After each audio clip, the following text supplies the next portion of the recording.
Hello दोस्तों, NCERT cafe में आपका स्वागत है। आज हम लोग new NCERT geography class 11th chapter number 4 जलवायु को पढ़ेंगे। यह परीक्षा की दृष्टि से बहुत ही महत्वपूर्ण टॉपिक है। आइए इंपॉर्टेंस पंच को डिस्कस करते हैं। आप गर्मियों में ज़्यादा पानी पीते हैं। आपके गर्मियों के वस्त्र सर्दियों के वस्त्रों से अलग होते हैं। उत्तर भारत में आप गर्मियों में हल्के वस्त्र और सर्दियों में ऊनी वस्त्र क्यों पहनते हैं? दक्षिणी भारत में ऊनी वस्त्रों की जरूरत नहीं होती। उत्तर पूर्वी राज्यों में पहाड़ियों को छोड़कर सर्दियाँ मृदु होती है। विभिन्न ऋतुओं में मौसम की दशाओं में भिन्नता पाई जाती है। यह भिन्नता मौसम के तत्वों तापमान, वायुदाब, पवनों की दिशा एवं गति, आर्द्रता एवं वर्षण इत्यादि में परिवर्तन से आती है। मौसम वायुमंडल की क्षणिक अवस्था है, जबकि जलवायु का तात्पर्य अपेक्षाकृत लंबे समय की मौसमी दशाओं के औसत से होता है। मौसम जल्दी जल्दी बदलता है, जैसे कि एक दिन में या एक सप्ताह में, परंतु जलवायु में बदलाव 50 अथवा इससे इससे भी अधिक वर्षों में आता है। मतलब मौसम मौसम जल्दी जल्दी बदलता है, जल्दी जल्दी बदलता है, एक सप्ताह या एक दिन में। और जलवायु क्या है, ये कई वर्षों के बाद बदलता है। अपनी पहली की कक्षा में आप मानसून के बारे में पढ़ चुके हैं। आपको मानसून शब्द का अर्थ भी ज्ञात है। मानसून से अभिप्राय ऐसे जलवायु से है जिसमें ऋतु के अनुसार पवनों की दिशा में उत्क्रमण हो जाता है। भारत की जलवायु उष्ण मानसूनी है, जो दक्षिणी एवं दक्षिणी पूर्व एशिया में पाई जाती है। भारत की जलवायु कैसी है? उष्ण मानसूनी है। ये पूछा जाता है। मानसून जलवायु में एक रूपता एवं विविधता। मानसून पवनों की व्यवस्था भारत और दक्षिण पूर्व एशिया के बीच एकता को बल प्रदान करती है। मानसून जलवायु की व्यापक एकता के इस दृष्टिकोण से किसी को भी जलवायु की प्रादेशिक भिन्नताओं की अपेक्षा नहीं करनी चाहिए। यही भिन्नता भारत के विभिन्न प्रदेशों के मौसम और जलवायु को एक दूसरे से अलग करती है। उदाहरण के लिए दक्षिण में केरल तथा तमिलनाडु की जलवायु उत्तर में उत्तर प्रदेश तथा बिहार की जलवायु से अलग है। फिर भी इन सभी राज्यों की जलवायु मानसून प्रकार की है। भारत की जलवायु में अनेक प्रादेशिक भिन्नताएं हैं, जिन्हें पवनों के प्रतिरूप, तापक्रम और वर्षा ऋतुओं की लय तथा आर्द्रता एवं शुष्कता की मात्रा में भिन्नता के रूप में देखा जा सकता है। इन प्रादेशिक विविधताओं का जलवायु के उपवर्गों के रूप में वर्णन किया जा सकता है। आइए अब हम तापमान, पवनों तथा वर्षा की इन प्रादेशिक विविधताओं का जरा गौर से अवलोकन करें। गर्मियों में पश्चिमी पर्वतस्थल में तापक्रम कई बार 55 डिग्री सेल्सियस को स्पर्श कर लेता है, जबकि सर्दियों में लेह के आसपास तापमान -45 सेल्सियस तक गिर जाता है। लेह लद्दाख में -45 डिग्री सेल्सियस तक हो जाता है। राजस्थान के चुरू जिले में जून के महीने के किसी एक दिन का तापमान 50 डिग्री सेल्सियस अथवा इससे अधिक हो जाता है। ये पूछा जाता है राजस्थान के चुरू जिला। जबकि उसी दिन अरुणाचल प्रदेश के तवांग जिले में तापमान मुश्किल से 19 डिग्री सेल्सियस तक पहुंचता है। दिसंबर की किसी रात में लद्दाख के द्रास में रात का तापमान -45 डिग्री सेल्सियस तक गिर जाता है, जबकि उसी रात को तिरुवनंतपुरम केरल अथवा चेन्नई में तापमान 20 डिग्री सेल्सियस या 22 डिग्री सेल्सियस तक रहता है। उपर्युक्त उदाहरण पुष्टि करते हैं कि भारत में एक स्थान से दूसरे स्थान पर तथा एक क्षेत्र से दूसरे क्षेत्र के तापमान में ऋतुवत अंतर पाया जाता है। इतना ही नहीं, यदि हम किसी एक स्थान से 24 घंटों का तापमान दर्ज करें तो उसमें भी विभिन्नताएं कम प्रभावशाली प्रतीत नहीं होती। उदाहरण के लिए केरल और अंडमान द्वीप समूह में दिन और रात के तापमान में मुश्किल से 7 डिग्री या 8 डिग्री सेल्सियस का अंतर पाया जाता है, किंतु थार पर्वतस्थल में यदि दिन का तापमान 50 डिग्री सेल्सियस हो जाता है तो वहाँ रात का तापमान 15 डिग्री सेल्सियस से 20 डिग्री सेल्सियस के बीच आ पहुँचता है। आइए अब हम वर्षण की प्रादेशिक विविधताओं को देखें। हिमालय में वर्षण मुख्यतः हिमपात के रूप में होता है, जबकि देश के अन्य भागों में वर्षण जल की बूंदों के रूप में होता है। इसी प्रकार केवल वर्षण के प्रकारों में ही अंतर नहीं है, बल्कि वर्षण की मात्रा में भी अंतर है। मेघालय की खासी पहाड़ियों में स्थित चेरापूंजी और मासिनराम में औसत वार्षिक वर्षा 1080 सेंटीमीटर से ज़्यादा होता है। इसके विपरीत राजस्थान के जैसलमेर में औसत वार्षिक वर्षा शायद ही 9 सेंटीमीटर से अधिक होती है। ये पूछा जाता है विश्व में सबसे ज़्यादा वर्षा कहाँ होता है, तो मासिन राम में। तो कहाँ, मेघालय, वो भी खासी पहाड़ी में। मेघालय की गारो पहाड़ियों में स्थित तुरा में एक ही दिन में उतनी वर्षा होती है जितनी जैसलमेर में 10 वर्षों में। उत्तरी पश्चिमी हिमालय तथा पश्चिमी मरुस्थल में वार्षिक वर्षा 10 सेंटीमीटर से भी कम होती है, जबकि उत्तर पूर्व में स्थित मेघालय में वार्षिक वर्षा 400 सेंटीमीटर से भी ज़्यादा होती है। जुलाई या अगस्त में गंगा के डेल्टा तथा उड़ीसा के तटीय भागों में हर तीसरे या पाँचवें दिन प्रचंड तूफान मूसलाधार वर्षा करते हैं, जबकि इन्हीं महीनों में मात्र 1000 किलोमीटर दूर दक्षिण में स्थित तमिलनाडु का कोरोमंडल तट शांत एवं शुष्क रहता है। देश के अधिकांश भागों में वर्षा जून और सितंबर के बीच होती है, किंतु तमिलनाडु के तटीय प्रदेशों में वर्षा शरद ऋतु अथवा जाड़ों के आरंभ में होता है, लगभग अक्टूबर या नवंबर में। इन सभी भिन्नताओं और विविधताओं के बावजूद भारत की जलवायु अपनी लय और विशिष्टता में मानसूनी है। भारत की जलवायु को प्रभावित करने वाले कारक। भारत की जलवायु को नियंत्रित करने वाले अनेक कारक हैं। अक्षांश। आप भारत की मुख्य भूमि का अक्षांश एवं देशांतरीय विस्तार पहले से ही जानते हैं। आप यह भी जानते हैं कि कर्क रेखा पूर्व पश्चिम दिशा में देश के मध्य भाग से गुजरती है। इस प्रकार भारत का उत्तरी भाग शीतोष्ण कटिबंध में और कर्क रेखा के दक्षिण में स्थित भाग उष्ण कटिबंधीय में पड़ता है।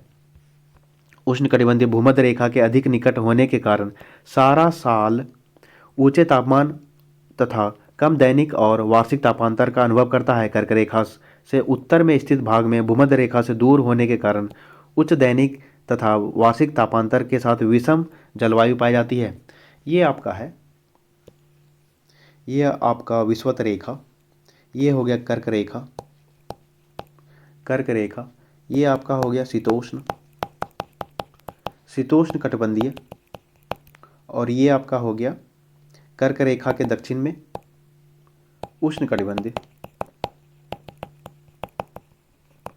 यही समझाया गया है। हिमालय पर्वत। उत्तर में ऊंचा हिमालय अपने सभी विस्तारों के साथ एक प्रभावी जलवायु विभाजक की भूमिका निभाता है। यह ऊंची पर्वत श्रृंखला उपमहाद्वीप को उत्तर पवनों से अभेद्य सुरक्षा प्रदान करती है। जमा देने वाली ये ठंडी पवनें उत्तर पूर्व रेखा के निकट पैदा होती है और मध्य तथा पूर्वी एशिया में आर पार बहती है। इसी प्रकार हिमालय पर्वत मानसून पवनों को रोककर उपमहाद्वीप में वर्षा का कारण बनता है। जल और स्थल का वितरण। भारत के दक्षिण में 3 ओर हिंद महासागर व उत्तर की ओर ऊंची व अविच्छिन्न पर्वत श्रेणी है। स्थल की अपेक्षा जल देर से गर्म होता है और देर से ठंडा होता है। जल और स्थल के इस विभेदी तापन के कारण भारतीय उपमहाद्वीप में विभिन्न ऋतुओं में विभिन्न वायुदाब प्रदेश विकसित हो जाते हैं। वायुदाब में भिन्नता मानसून पवनों के उत्क्रमण का कारण बनती है। समुद्र तट से दूरी। लंबी तटीय रेखा के कारण भारत के विस्तृत तटीय प्रदेशों में समकारी जलवायु पाई जाती है। भारत के अंदरूनी भाग समुद्र के समकारी प्रभाव से वंचित रह जाते हैं। ऐसे क्षेत्रों में विषम जलवायु पाई जाती है। यही कारण है कि मुंबई तथा कोंकण तट के निवासी तापमान की विषमता और ऋतु परिवर्तन का अनुभव नहीं कर पाते। दूसरी ओर समुद्र तट से दूर देश के आंतरिक भागों में स्थित दिल्ली, कानपुर और अमृतसर में मौसमी परिवर्तन पूरे जीवन को प्रभावित करते हैं। उष्णकटिबंधीय अभिसरण क्षेत्र ITCZ विषुवत पर स्थित अंतः उष्णकटिबंधीय अभिसरण क्षेत्र एक निम्न वायुदाब वाला क्षेत्र है। इस क्षेत्र में व्यापारिक पवनें मिलती है, अतः इस क्षेत्र में वायु ऊपर उठने लगती है। जुलाई के महीने में ITCZ 20 डिग्री सेल्सियस से 25 डिग्री सेल्सियस अक्षांशों के आसपास गंगा के मैदान में स्थित हो जाता है। इसे कभी कभी मानसूनी गर्त भी कहते हैं। यह मानसूनी गर्त उत्तर और उत्तर पश्चिमी भारत पर तापीय निम्न वायुदाब के विकास को प्रोत्साहित करता है। ITCZ के उत्तर की ओर खिसकने के कारण दक्षिणी गोलार्ध की व्यापारिक पवनें 40 डिग्री और 60 डिग्री पूर्वी देशांतरों के बीच विषुवत को पार कर जाती है। कोरियोलिस बल के प्रभाव से विषुवत को पार करने वाली इन व्यापारिक पवनों की दिशा दक्षिण पश्चिम से उत्तर पूरब की ओर हो जाती है। यही दक्षिण पश्चिम मानसून है। शीत ऋतु में ITCZ दक्षिण की ओर खिसक जाता है। इसी के अनुसार पवनों की दिशा दक्षिण पश्चिम से बदलकर उत्तरी पूर्व हो जाती है। यही उत्तर पूर्व मानसून है।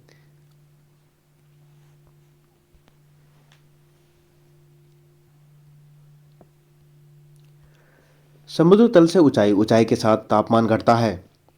विरल वायु के कारण पर्वतीय प्रदेश मैदानों की तुलना में अधिक ठंडे होते हैं। उदाहरण के लिए आगरा और दार्जिलिंग एक ही अक्षांश पर स्थित है, किंतु जनवरी में आगरा का तापमान 16 डिग्री सेल्सियस जबकि दार्जिलिंग में यह 4 डिग्री सेल्सियस होता है। ये पूछा जा सकता है, आगरा और दार्जिलिंग एक ही अक्षांश पर स्थित है। उच्चावच भारत का भौतिक स्वरूप अथवा उच्चावच तापमान वायुदाब पवनों की गति एवं दिशा तथा ढाल की मात्रा और वितरण को प्रभावित करता है। उदाहरण के लिए जून और जुलाई के बीच पश्चिमी घाट तथा असम के पवनाभिमुखी ढाल अधिक वर्षा प्राप्त करते हैं, जबकि इसी दौरान पश्चिमी घाट के साथ लगा दक्षिणी पठार पवन विमुखी स्थिति के कारण कम वर्षा प्राप्त करता है। समझाता हूँ मैं। ये आपका पहाड़ हो गया लगभग, ये आपका पहाड़ है। ये आपका इस वाले पार्ट में, पश्चिमी घाट के वाले पार्ट में पवना भीमुखी के कारण यहाँ पर अधिक वर्षा होगा और यही आपका पूर्वी घाट में क्या होगा, यहाँ पर वर्षा कम होगा पवन विमुखी के कारण।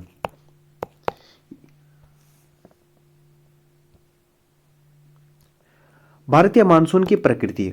मानसून एक सुपरिचित जलवायवी घटक है, परंतु उसके बारे में बहुत कम जानकारी उपलब्ध है। सदियों से होते आ रहे परीक्षणों के बावजूद मानसून आज भी वैज्ञानिकों के लिए पहेली बनी हुई है। मानसून की सही प्रकृति व उसके कारणों को जानने के लिए अनेक प्रयास किए गए, किंतु अब तक कोई भी एक सिद्धांत इसे पूरी तरह से स्पष्ट नहीं कर पाया। पिछले कुछ दिनों में इसका तोड़ तब सामने आया जब मानसून का अध्ययन क्षेत्रीय स्तर की बजाय भूमंडलीय स्तर पर किया गया। एल नीनो और भारतीय मानसून। एल नीनो एक जटिल मौसम तंत्र है जो हर 5 या 10 साल बाद प्रकट होता रहता है। इसी के कारण संसार के विभिन्न भागों में सूखा, बाढ़ और मौसम की चरम अवस्थाएं आती है। इस तंत्र में महासागरीय और वायुमंडलीय परिघटनाएं शामिल होती है। पूर्वी प्रशांत महासागर में यह पेरू के तट के निकट उष्ण समुद्री धारा के रूप में प्रकट होता है। इससे भारत सहित अनेक स्थानों का मौसम प्रभावित होता है। एल नीनो भूमध्य रेखीय उष्ण समुद्री धारा का विस्तार मात्र है जो अस्थायी रूप से ठंडी पेरुवियन अथवा हम्बोल्ट धारा पर प्रतिस्थापित हो जाती है। यह धारा पेरू तट के जल का तापमान 10 डिग्री सेल्सियस तक बढ़ा देती है। इसके निम्नलिखित परिणाम होते हैं। भूमध्य रेखीय वायुमंडलीय परिसंचरण में विकृति, समुद्री जल के वाष्पन में अनियमितता, पलवक की मात्रा में कमी जिससे समुद्र में मछलियों की संख्या घट जाना। एल नीनो का शाब्दिक अर्थ बालक ईसा है, क्योंकि यह धारा दिसंबर के महीने में क्रिसमस के आसपास नजर आती है। पेरू दक्षिणी गोलार्ध में दिसंबर गर्मी का महीना होता है। भारत में मानसून की लंबी अवधि में पूर्वानुमान के लिए एल नीनो का उपयोग होता है। सन 1990 से 1991 में एल नीनो का प्रचंड रूप देखने को मिलता था। इसके कारण देश के अधिकतर भागों में मानसून के आगमन में 5 से 12 दिनों की देरी हो गई थी। ये आपको दिखाया गया है। भारत दक्षिणी पश्चिमी मानसून के पहुंचने की सामान्य तिथियां को दिखाया गया है। ये 1 जून से तिरुवनंतपुरम केरल से आपका मानसून इंटर कर रहा है। फिर आपका 5 जून हैदराबाद, ये 10 जून मुंबई से भुवनेश्वर होते होते ये आपका पटना। 15 जून, ये आपका 15 जून लखनऊ, जयपुर, दिल्ली। सबसे लास्ट हो गया 15 जुलाई, जैसलमेर, जैसलमेर।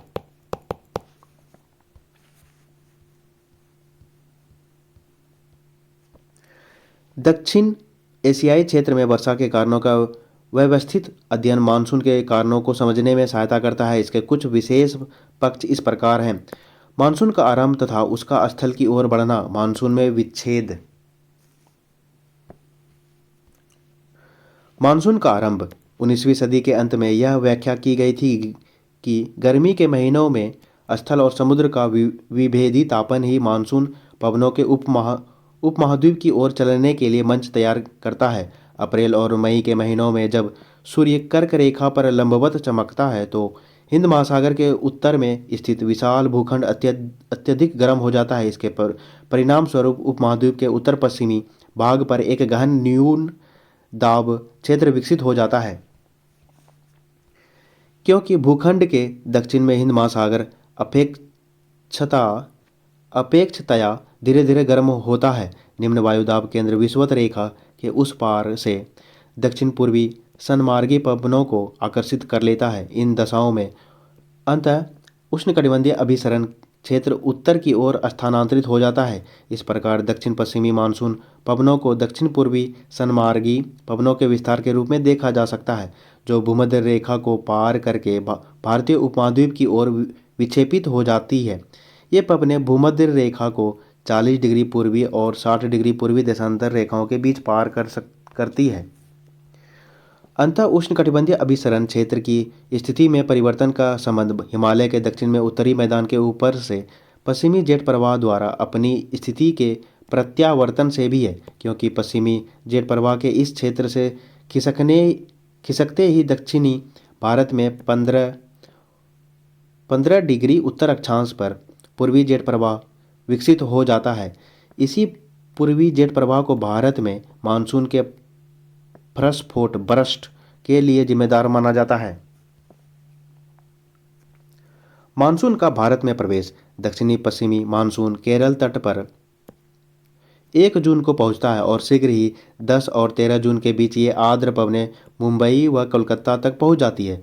मध्य जुलाई तक संपूर्ण उपमहाद्वीप दक्षिणी पश्चिमी मानसून के प्रभावाधीन हो जाता है। ये आपको दिखाया गया है 4.1 में, यही आपका है। आपका जून से स्टार्ट हुआ और जुलाई में ख़त्म हुआ, मतलब 1 जून से 15 जुलाई। 1 जून से केरल से, और 15 जुलाई आपका जैसलमेर राजस्थान में ख़त्म हुआ। मानसून में विच्छेद। दक्षिण पश्चिमी मानसून काल में एक बार कुछ दिनों तक वर्षा होने के बाद यदि एक ही 2 या कई सप्ताह तक वर्षा न हो तो इसे मानसून विच्छेद कहा जाता है। ये विच्छेद विभिन्न क्षेत्रों में विभिन्न कारणों से होते हैं, जो निम्नलिखित है। उत्तर भारत के विशाल मैदान में मानसून का विच्छेद उष्णकटिबंधीय चक्रवातों की संख्या कम हो जाने से और अंतः उष्णकटिबंधीय अभिसरण क्षेत्र की स्थिति में बदलाव आने से होता है। पश्चिमी तट पर मानसून विच्छेद तब होता है जब आर्द्र पवनें तट के समानांतर बहने लगे। राजस्थान में मानसून विच्छेद तब होता है जब वायुमंडल के निम्न स्तरों पर तापमान की विलोमता वर्षा करने वाली आर्द्र पवनों को ऊपर उठने से रोक देती है। मानसून का निवर्तन। मानसून के पीछे हटने या लौट जाने को मानसून का निवर्तन कहा जाता है। सितंबर के आरंभ से उत्तर पश्चिमी भारत से मानसून पीछे हटने लगती है और मध्य अक्टूबर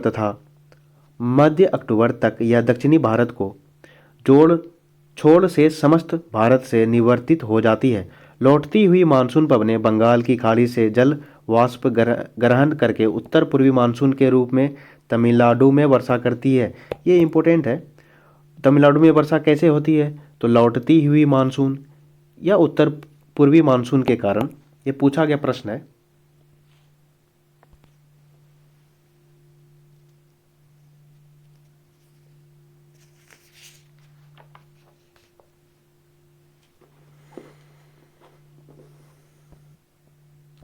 ऋतुओं की लय। भारत की जलवायवीय दशाओं को उसके वार्षिक ऋतु चक्र के माध्यम से सर्वश्रेष्ठ ढंग से व्यक्त किया जा सकता है। मौसम वैज्ञानिक वर्ष को निम्नलिखित 4 ऋतुओं में बांटते हैं: शीत ऋतु, ग्रीष्म ऋतु, दक्षिण पश्चिमी मानसून की ऋतु और मानसून की के निवर्तन की ऋतु। ये आप लोग नोट करके लिख लीजिएगा। शीत ऋतु में क्या होगा? उच्च दाब और निम्न आर्द्रता। ग्रीष्म ऋतु में क्या होगा?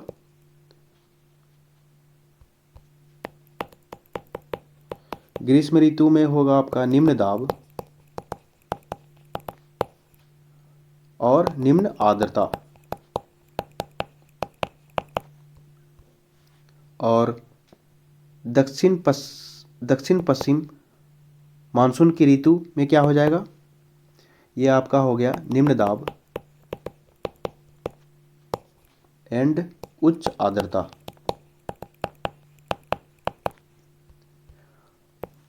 मानसून के निवर्तन की ऋतु में क्या हो जाएगा? उच्च दाब एंड उच्च आर्द्रता। ये इंपॉर्टेंट है, पूछा जाता है। शीत ऋतु तापमान आमतौर पर उत्तर भारत में शीत ऋतु नवंबर के मध्य से आरंभ होती है। उत्तर भारत में जनवरी और फरवरी सर्वाधिक ठंडे महीने होते हैं।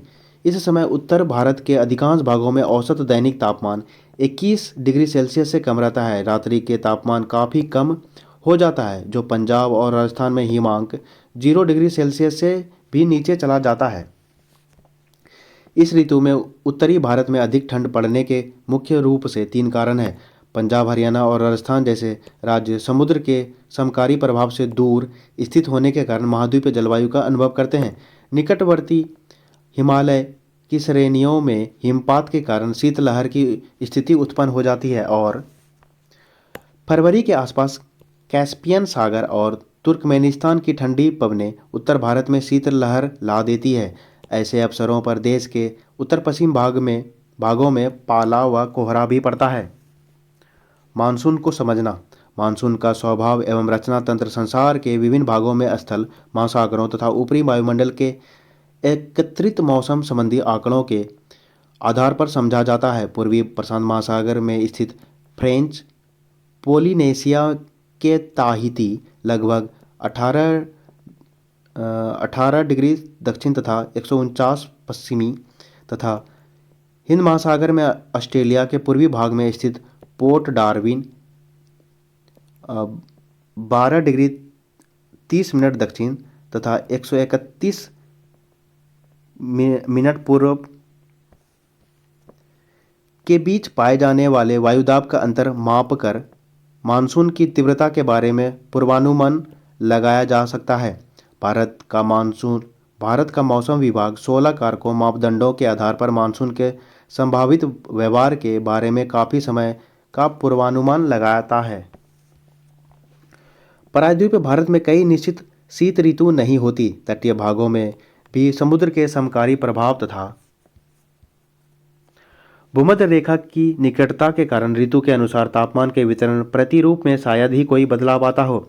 उदाहरण के लिए तिरुवनंतपुरम में जनवरी का माध्य अधिकतम तापमान 31 डिग्री सेल्सियस तक रहता है, जबकि जून में यह 29.5 डिग्री सेल्सियस पाया जाता है। पश्चिमी घाट की पहाड़ियों पर तापमान अपेक्षाकृत कम पाया जाता है। वायुदाब तथा पवनें। दिसंबर के अंत तक 22 दिसंबर सूर्य दक्षिणी गोलार्ध में मकर रेखा पर सीधा चमकता है। इस ऋतु में मौसम की विशेषता उत्तरी मैदान में एक छिन्न उच्च वायुदाब का विकसित होना है। दक्षिणी भारत में वायुदाब उतना अधिक नहीं होता। 1019 मिलीबार तथा 1013 मिलीबार की समभार रेखाएं उत्तर पश्चिमी भारत तथा सुदूर दक्षिण से होकर गुजरती है।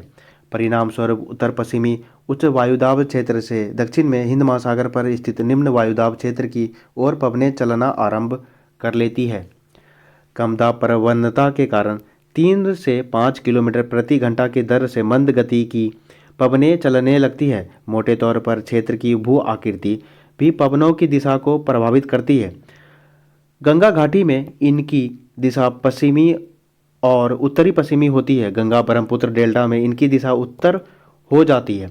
भू आकृति के प्रभाव से मुक्त इन पवनों की दिशा बंगाल की खाड़ी में स्पष्ट तौर पर उत्तर पूर्वी होती है।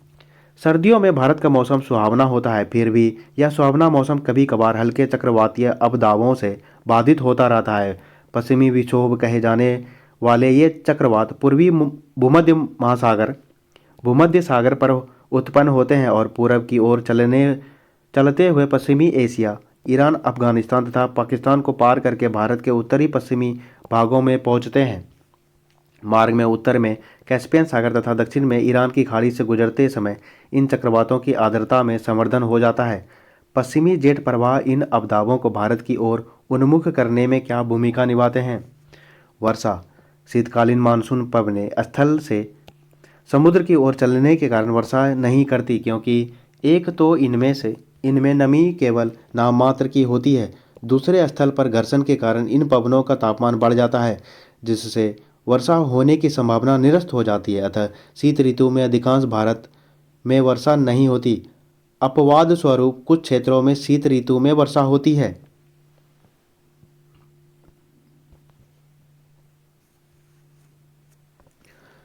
उत्तर पश्चिमी भारत में भूमध्य सागर से आने वाली कुछ क्षीण शीतोष्ण कटिबंधीय चक्रवात पंजाब, हरियाणा, दिल्ली तथा पश्चिमी उत्तर प्रदेश में कुछ वर्षा करते हैं। कम मात्रा में होते हुए भी यह शीतकालीन वर्षा भारत में रबी की फसल के लिए उपयोगी होती है। लघु हिमालय में वर्षा हिमपात के रूप में होती है। यह वही हिम है जो गर्मियों के महीनों में हिमालय से निकलने वाली नदियों में जल के प्रवाह को निरंतर बनाए रखती है। वर्षा की मात्रा मैदानों में पश्चिम से पूरब की ओर तथा पर्वतों में उत्तर से दक्षिण की ओर घटती जाती है। दिल्ली में सर्दियों की औसत वर्षा 53 मिलीमीटर होती है। पंजाब और बिहार के बीच यह वर्षा 18 से 25 मिलीमीटर के बीच रहती है। कभी कभी देश के मध्य भागों एवं दक्षिणी प्रायद्वीप के उत्तर भागों में भी कुछ शीतकालीन वर्षा हो जाती है। जाड़े के महीनों में भारत के उत्तरी पूर्वी भाग में स्थित अरुणाचल प्रदेश तथा असम में भी 25 से 50 मिलीमीटर तक वर्षा हो जाती है। उत्तर पूर्वी मानसून पवनें अक्टूबर से नवंबर के बीच बंगाल की खाड़ी को पार करते समय नमी ग्रहण कर लेती है और तमिलनाडु, दक्षिण आंध्र प्रदेश, दक्षिण पूर्वी कर्नाटक तथा दक्षिण पूर्व केरल में झंझावाती वर्षा करती है। ये आपका हो गया अक्टूबर से नवंबर के बीच में लौटता हुआ मानसून के कारण। ग्रीष्म ऋतु तापमान मार्च में सूर्य के कर्क रेखा की ओर आभासी बढ़त के साथ ही उत्तर भारत में तापमान बढ़ने लगता है। अप्रैल, मई व जून में उत्तर भारत में स्पष्ट रूप से ग्रीष्म ऋतु होती है। भारत के अधिकांश भागों में तापमान 30 डिग्री से 32 डिग्री सेल्सियस तक पाया जाता है। मार्च में दक्कन पठार पर दिन का अधिकतम तापमान 38 डिग्री सेल्सियस हो जाता है, जबकि अप्रैल में गुजरात और मध्य प्रदेश में यह तापमान 38 डिग्री सेल्सियस से 43 डिग्री सेल्सियस के बीच पाया जाता है। मई में ताप की यह पेटी और अधिक उत्तर में खिसक जाती है, जिससे देश के उत्तर पश्चिमी भागों में 48 डिग्री सेल्सियस के आसपास तापमान का होना असामान्य बात नहीं है। दक्षिणी भारत में ग्रीष्म ऋतु मृदु होती है तथा उत्तरी भारत जैसे प्रखर नहीं होती। दक्षिणी भारत की प्रायद्वीपीय स्थिति समुद्र के समकारी प्रभाव के कारण यहाँ के तापमान को उत्तरी भारत में प्रचलित तापमानों से नीचे रखती है। अतः दक्षिण में तापमान 26 डिग्री से 32 डिग्री सेल्सियस के बीच रहता है। पश्चिमी घाट की पहाड़ियों के कुछ क्षेत्रों में ऊंचाई के कारण तापमान 25 डिग्री सेल्सियस से कम रहता है। तटीय भागों में समताप रेखाएं तट के समानांतर उत्तर दक्षिण दिशा में फैली है, जो प्रमाणित करती है कि तापमान उत्तरी भारत से दक्षिणी भारत की ओर न बढ़कर तटों से भीतर की ओर बढ़ता है। गर्मी के महीनों में औसत न्यूनतम दैनिक तापमान भी काफ़ी ऊंचा रहता है और यह 26 डिग्री सेल्सियस से शायद ही कभी नीचे रह जाता है। वायुदाब और पवनें देश के आधे उत्तरी भाग में ग्रीष्म ऋतु में अधिक गर्मी और गिरता हुआ वायुदाब पाया जाता है। उपमहाद्वीप के गर्म हो जाने के कारण जुलाई में अंतः उष्णकटिबंधीय अभिसरण क्षेत्र उत्तर की ओर खिसक कर लगभग 25 डिग्री सेल्सियस उत्तरी अक्षांश रेखा पर स्थित हो जाता है। मोटे तौर पर यह निम्न ताप की लंबाईमान मानसून द्रोणी उत्तर पश्चिम में थार मरुस्थल से पूर्व और दक्षिण पूर्व में पटना और छत्तीसगढ़ पठार तक विस्तृत होती है। अतः उष्णकटिबंधीय अभिसरण क्षेत्र की स्थिति पवनों के धरातलीय संचरण को आकर्षित करती है, जिनकी दिशा पश्चिमी बंगाल के तट तथा बांग्लादेश के साथ दक्षिण पश्चिमी होती है। उत्तर बंगाल और बिहार में इन पवनों की दिशा पूर्वी और दक्षिणी पूर्वी होती है। इस बात की चर्चा पहले ही की जा चुकी है कि दक्षिण पश्चिमी मानसून की ये धाराएं वास्तव में विस्थापित भूमध्य रेखीय पूर्वा पवनें हैं। मध्य जून तक इन पवनों का प्रवेश मौसम का वर्षा ऋतु की ओर बदलाव करता है। उत्तर पश्चिम में अंत उष्णकटिबंधीय अभिसरण क्षेत्र के केंद्र में दोपहर के बाद लू के नाम से विख्यात शुष्क व तप्त हवाएं चलती है। लू आपका उत्तर भारत में चलती है, जो कई बार आधी रात तक चलती रहती है। मई में शाम के समय पंजाब, हरियाणा, पूर्वी राजस्थान और उत्तर प्रदेश में धूल भरी आंधियों का चलना एक आम बात है। ये अस्थायी तूफान पीड़ादायक गर्मी से कुछ राहत दिलाते हैं, क्योंकि ये अपने साथ हल्की बारिश और सुखद व शीतल हवाएं लाते हैं। कई बार ये आर्द्रता भरी पवनें द्रोणी की परिधि की ओर आकर्षित होती है। शुष्क एवं आर्द्र वायु संहतियों के अचानक संपर्क से स्थानीय स्तर पर तेज तूफान पैदा होते हैं। इन स्थानीय तूफानों के साथ तेज हवाएं, मूसलाधार वर्षा और यहाँ तक कि ओले भी आते हैं। ये आपका इम्पोर्टेंट है, ये बॉक्स वाला। ग्रीष्म ऋतु में आने वाले कुछ प्रसिद्ध स्थानीय तूफान। आम्र वर्षा। ग्रीष्म ऋतु के खत्म होते ही पूर्व मानसून बौछारें पड़ती हैं, जो केरल व तटीय कर्नाटक में यह एक आम बात है। स्थानीय तौर पर इस तूफानी वर्षा को आम्र वर्षा कहा जाता है, क्योंकि यह आमों को जल्दी पकने में सहायता देती है। यह आपका बीपीएससी में पूछा गया प्रश्न है। आम्र वर्षा किसे कहते हैं? फूलों वाली बौछार। इस वर्षा में केरल व निकटवर्ती कहवा उत्पादक क्षेत्रों में कहवा के फूल खिलने लगते हैं। कहवा मतलब कॉफी। काल बैसाखी। असम और पश्चिम बंगाल में बैसाख के महीनों में शाम को चलने वाली ये भयंकर व विनाशकारी वर्षायुक्त पवनें हैं। इनकी कुख्यात प्रकृति का अंदाजा इनके स्थानीय नाम काल बैसाखी से लगाया जा सकता है, जिसका अर्थ है बैसाख के महीने में आने वाली तबाही। चाय, पटसन व चावल के लिए ये पवनें अच्छी है। असम में इन तूफानों को बारदोली छीड़ा कहा जाता है। ये आपका इम्पोर्टेंट हो गया। असम में काल बैसाखी को क्या कहते हैं? बारदोली छीड़ा। और काल बैसाखी वेस्ट बंगाल।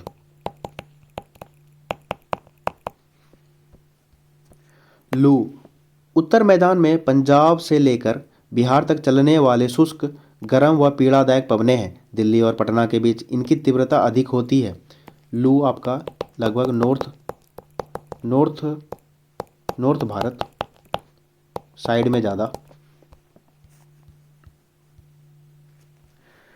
दक्षिण पश्चिमी मानसून की ऋतु वर्षा ऋतु। मई के महीने में उत्तर पश्चिमी मैदानों में तापमान के तेजी से बढ़ने के कारण निम्न वायुदाब की दशाएं और अधिक गहराने लगती है।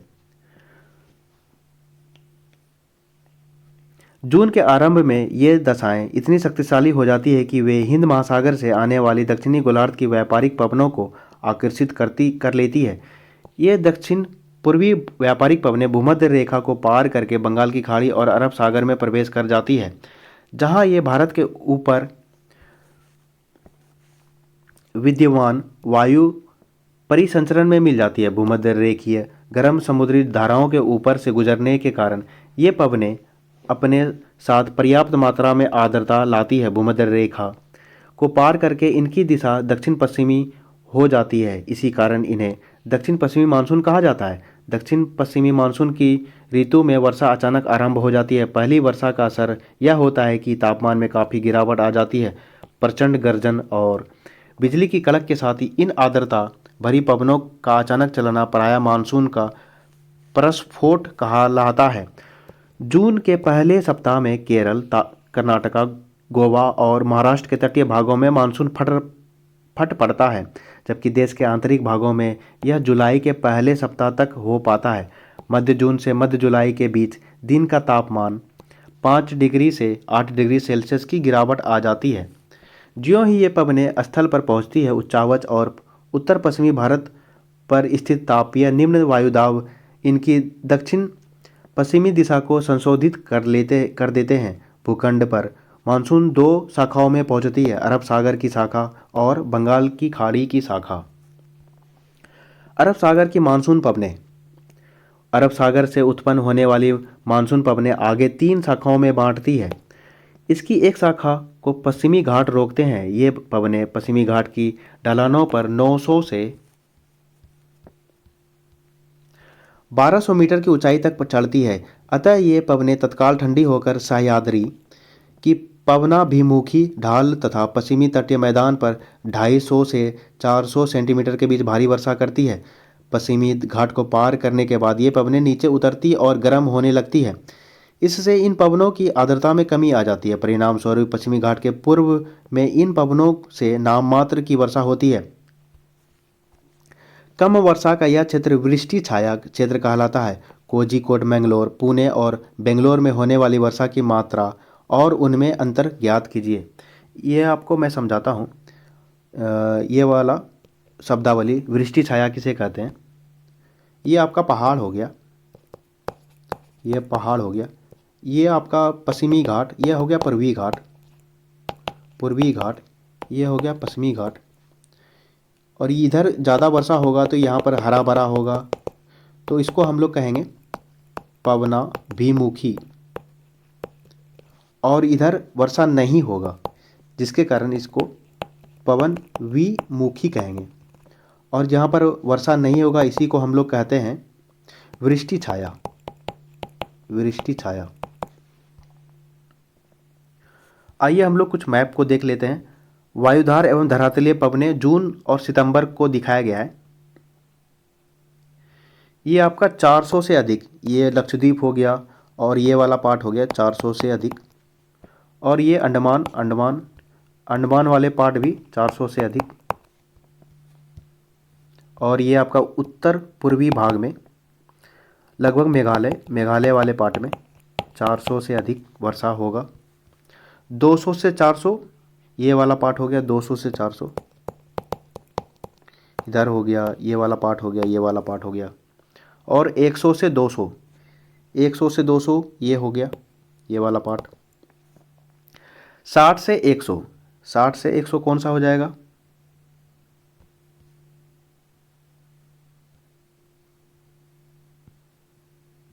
नहीं नहीं नहीं, गलत हो गया। ये आपका हो गया 200 से 400, ये वाला हो गया 200 से 400 पश्चिमी घाट, पश्चिमी घाट वाला। और 100 से 200 हो गया ये वाला पार्ट, 100 से 200, ठीक है। 60 से 100 हो गया ये वाला पार्ट, 60 से 100 से। 40 से 60, 40 से 60 ये वाला हो गया, 40 से 60, 40 से 60। और 20 से 40, 20 से 40 ये वाला पार्ट हो गया, 20 से 40 लगभग राजस्थान जैसलमेर वाला, जैसलमेर वाला आपका। और ये 0 से 20, 0 से 20।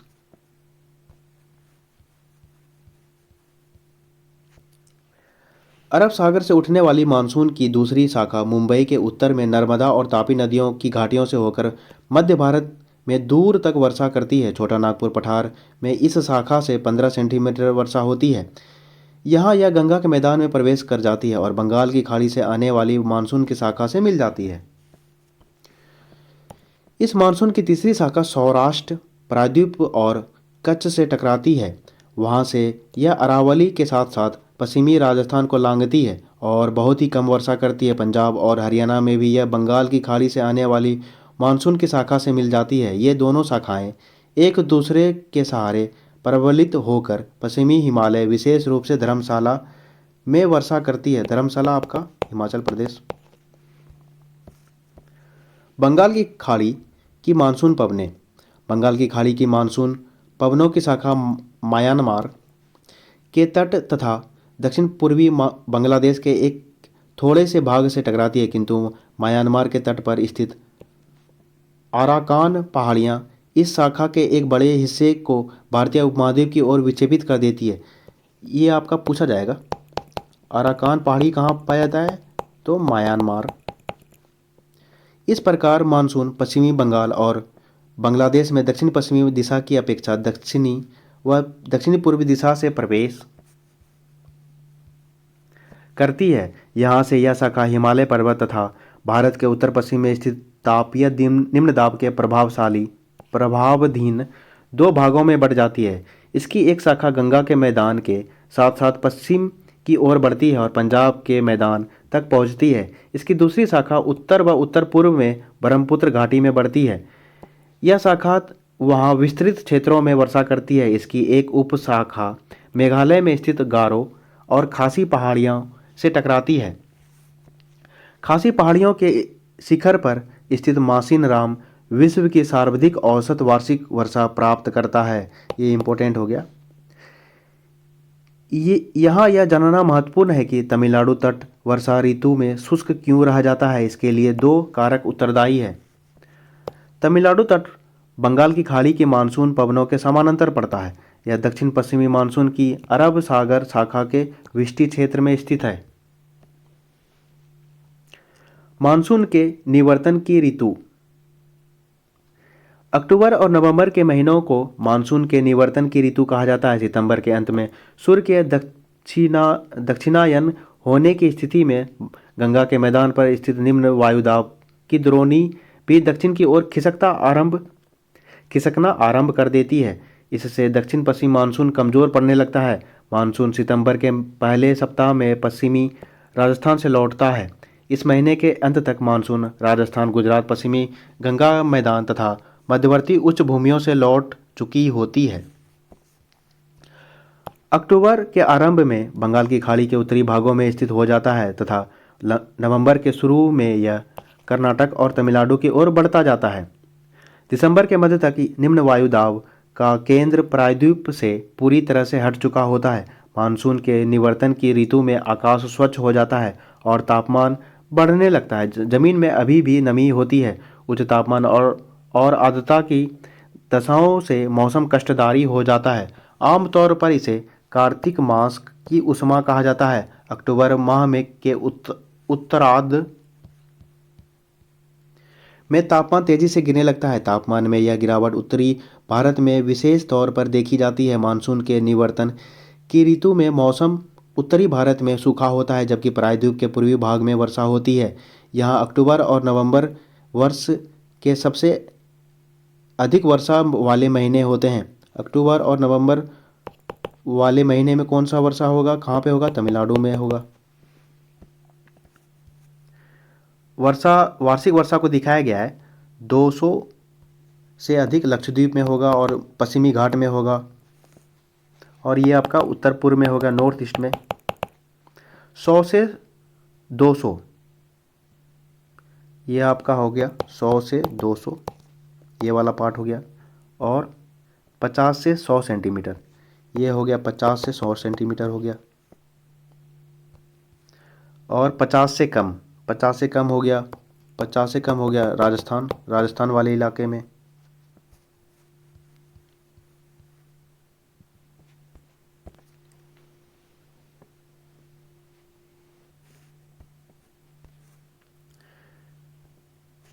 इस ऋतु की व्यापक वर्षा का संबंध चक्रवातीय अवदाबों के मार्गों से है, जो अंडमान समुद्र में पैदा होते हैं और दक्षिणी प्रायद्वीप के पूर्वी तट को पार करते हैं। ये उष्णकटिबंधीय चक्रवात अत्यंत विनाशकारी होते हैं। गोदावरी, कृष्णा और अन्य नदियों के घने बसे डेल्टाई प्रदेश इन तूफानों के शिकार बनते हैं। हर साल चक्रवातों से यहाँ आपदा आती है। कुछ चक्रवातीय तूफान पश्चिम बंगाल, बांग्लादेश और म्यांमार के तट से भी टकराते हैं। कोरोमंडल तट पर होने वाले अधिकांश वर्षा इन्हीं अवदाबों और चक्रवातों से प्राप्त होती है। ऐसे चक्रवाती तूफान अरब सागर में कम उठते हैं। भारत की परंपरागत ऋतुएं। भारतीय परंपरा के अनुसार वर्ष को द्विमासिक 6 ऋतुओं में बांटा जाता है। द्विमासिक हो गया आपका लगभग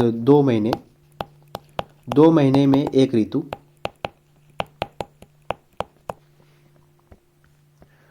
उत्तरी और मध्य भारत में लोगों द्वारा अपनाए जाने वाले इस ऋतु का चक्र आधार उनका अपना अनुभव और मौसम के घटक का प्राचीन काल से चला आया ज्ञान है। लेकिन ऋतुओं की यह व्यवस्था दक्षिण भारत की ऋतुओं से मेल नहीं खाती, जहाँ ऋतुओं में थोड़ी भिन्नता पाई जाती है। ऋतु भारतीय कैलेंडर के अनुसार महीने और ग्रेगोरियन कैलेंडर के अनुसार महीने।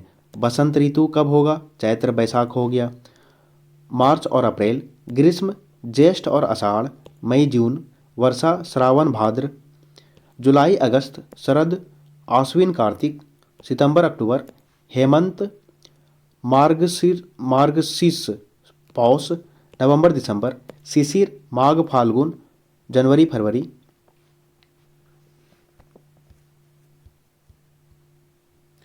वर्षा का वितरण। भारत में औसत वार्षिक वर्षा लगभग 125 सेंटीमीटर है। तो भारत का वर्षा औसत में कितना हो जाएगा? 125 सेंटीमीटर। लेकिन इसमें क्षेत्रीय विभिन्नताएं पाई जाती है। अधिक वर्षा वाले क्षेत्र। अधिक वर्षा पश्चिमी तट, पश्चिमी घाट, उत्तर पूर्वी के उप हिमालयी क्षेत्र तथा मेघालय की पहाड़ियों पर होती है। यहाँ वर्षा 200 सेंटीमीटर से अधिक होती है। खांसी और जयंतिया पहाड़ियों के कुछ भागों में वर्षा 100 सेंटीमीटर से भी अधिक होता है। ब्रह्मपुत्र घाटी तथा निकटवर्ती पहाड़ियों पर वर्षा 200 सेंटीमीटर से भी कम होती है। मध्यम वर्षा के क्षेत्र। गुजरात के दक्षिणी भाग, पूर्वी तमिलनाडु, उड़ीसा सहित उत्तर पूर्वी प्रायद्वीप, झारखंड, बिहार, पूर्वी मध्य प्रदेश, उप हिमालय के साथ संलग्न गंगा का उत्तरी मैदान, कछार घाटी और मणिपुर में वर्षा 100 से 200 सेंटीमीटर के बीच होती है। न्यून वर्षा क्षेत्र। पश्चिमी उत्तर प्रदेश, दिल्ली, हरियाणा, पंजाब, जम्मू व कश्मीर, पूर्वी राजस्थान, गुजरात तथा दक्कन के पठार पर वर्षा 50 से 100 सेंटीमीटर के बीच होती है। अपर्याप्त वर्षा के क्षेत्र। प्रायद्वीप के कुछ भागों, विशेष रूप से आंध्र प्रदेश, कर्नाटका और महाराष्ट्र में लद्दाख और पश्चिमी राजस्थान के अधिकतर भागों में 50 सेंटीमीटर से कम वर्षा होती है। हिमपात हिमालय क्षेत्रों तक सीमित रहता है। मानचित्र का अवलोकन करते हुए वर्षा के प्रारूप पहचानिए। मानसून और भारत का आर्थिक जीवन। मानसून वह धुरी है जिस पर समस्त भारत का जीवन चक्र घूमता है, क्योंकि भारत की 64% जनता भरण पोषण के लिए खेती पर निर्भर करती है। कितना? 64%, जो मुख्यतः दक्षिण पश्चिम मानसून पर आधारित है। हिमालय प्रदेशों के अतिरिक्त शेष भारत में वर्ष भर यथेष्ट गर्मी रहती है, जिससे सारा साल खेती की जाती है। मानसून जलवायु की क्षेत्रीय विभिन्नता नाना प्रकार की फसलों को उगाने में सहायक है। वर्षा की परिवर्तनीयता देश के कुछ भागों में सूखा अथवा बाढ़ का कारण बनती है। भारत में कृषि की समृद्धि वर्षा के सही समय पर आने तथा उसके पर्याप्त वितरण होने पर निर्भर करती है। यदि वर्षा नहीं होती तो कृषि पर इसका बुरा प्रभाव पड़ता है, विशेष रूप से उन क्षेत्रों में जहां सिंचाई के साधन विकसित नहीं हैं। मानसून का अचानक प्रस्फोट देश के व्यापक क्षेत्रों में मृदा अपरदन की समस्या उत्पन्न कर देती है। उत्तर भारत में शीतोष्ण कटिबंधीय चक्रवातों पर होने वाली शीतकालीन वर्षा रबी की फसलों के लिए अत्यंत लाभकारी सिद्ध होती है। भारत की जलवायु की क्षेत्रीय विभिन्नता भोजन, वस्त्र और आवासों की विविधता में उजागर होती है।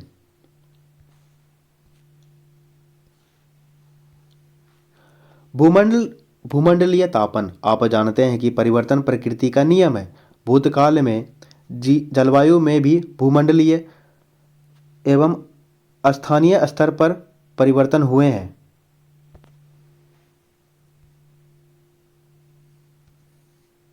परिवर्तन आज भी हो रहे हैं, किंतु यह परिवर्तन अगोचर है। अनेक भूवैज्ञानिक साक्ष्य बताते हैं कि एक समय पृथ्वी के विशाल भाग बर्फ से ढके थे। आपने भूमंडलीय तापन पर वाद विवाद सुना अथवा पढ़ा होगा।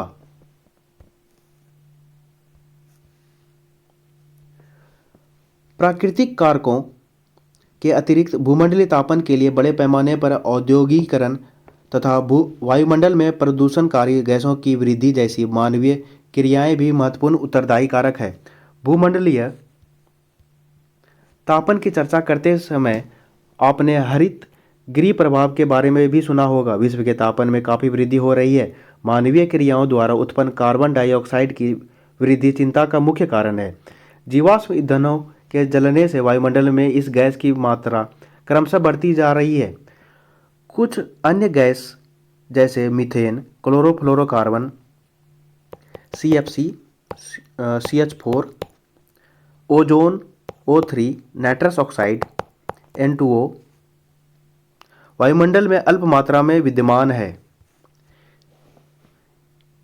इन्हें तथा कार्बन डाइऑक्साइड को हरित गृह गैस कहते हैं। कार्बन डाइऑक्साइड की तुलना में अन्य 4 गैसें दीर्घ तरंगी विकिरण का ज़्यादा अच्छी तरह से अवशोषण करती है, इसलिए हरित गृह प्रभाव को बढ़ाने में उनका अधिक योगदान है। इन्हीं के प्रभाव से पृथ्वी का तापमान बढ़ रहा है। विगत 150 वर्षों में पृथ्वी की सतह का औसत वार्षिक तापमान बढ़ा है। ऐसा अनुमान है कि सन 2100 में भूमंडलीय तापमान में लगभग 2 डिग्री सेल्सियस की वृद्धि हो जाएगी। तापमान की इस वृद्धि से कई अन्य परिवर्तन भी होंगे। इनमें से एक है गर्मी के कारण हिमालयों और समुद्री बर्फ के पिघलने से समुद्र तल का ऊंचा होना। प्रचलित पूर्वानुमान के अनुसार औसत समुद्र तल 21वीं शताब्दी के अंत तक 48 डिग्री सेंटीमीटर ऊंचा हो जाएगा। इसके कारण प्राकृतिक बाढ़ों की संख्या बढ़ जाएगी। जलवायु परिवर्तन से मलेरिया जैसी कीटजन्य बीमारियां बढ़ जाएगी। साथ ही वर्तमान जलवायु सीमाएं भी बदल जाएगी, जिसके कारण कुछ भाग कुछ अतिरिक्त अधिक जल सिक्त वेट और अधिक शुष्क हो जाएंगे। कृषि के प्रतिरूप बदल जाएंगे। जनसंख्या और परितंत्र भी परिवर्तन होंगे। जरा सोचिए, यदि आज का समुद्र तल 50 सेंटीमीटर ऊंचा हो जाए तो भारत के तटवर्ती क्षेत्रों पर क्या प्रभाव पड़ेगा।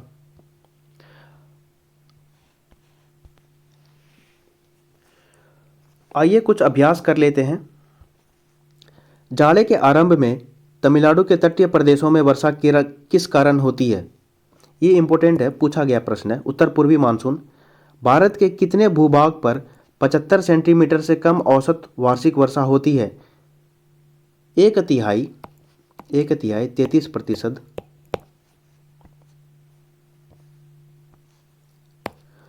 दक्षिण भारत के संदर्भ में कौन सा तथ्य ठीक नहीं है। कौन सा नहीं है।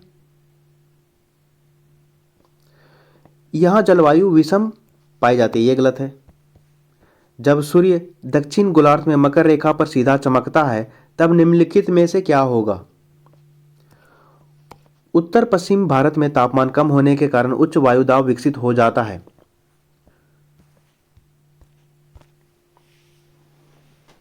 इसमें ये वाले चैप्टर में कुछ इम्पोर्टेंट टॉपिक है। आप लोग NCERT क्लास 11th का चैप्टर नंबर 11 पढ़िएगा। इसमें बहुत ही इम्पोर्टेंट है। इसमें कुछ इम्पोर्टेंट है, जैसे कि भारत में किस तरह का जलवायु है। तो AM प्रकार का है, तो AM क्या हो जाएगा, उष्णकटिबंधीय। ए का मतलब हो गया, M का हो गया मानसून। ये पूछा जाता है। और कोरोमंडल तट पर कौन सी जलवायु होगी, तो AS प्रकार का होगा। ये इम्पोर्टेंट है, आप लोग पढ़िएगा। तो दोस्तों, ये चैप्टर कैसा लगा, कुछ सजेशन देना हो तो मेरे कमेंट बॉक्स में दे सकते हैं। मेरा चैनल थोड़ा न्यू है तो कृपया करके थोड़ा सब्सक्राइब भी कर लीजिए या अपने दोस्तों के साथ शेयर कीजिए, उनको भी NCERT फैक्ट्स जान सके। धन्यवाद मित्रों, आपका दिन शुभ हो। जय श्री राम, हर हर महादेव।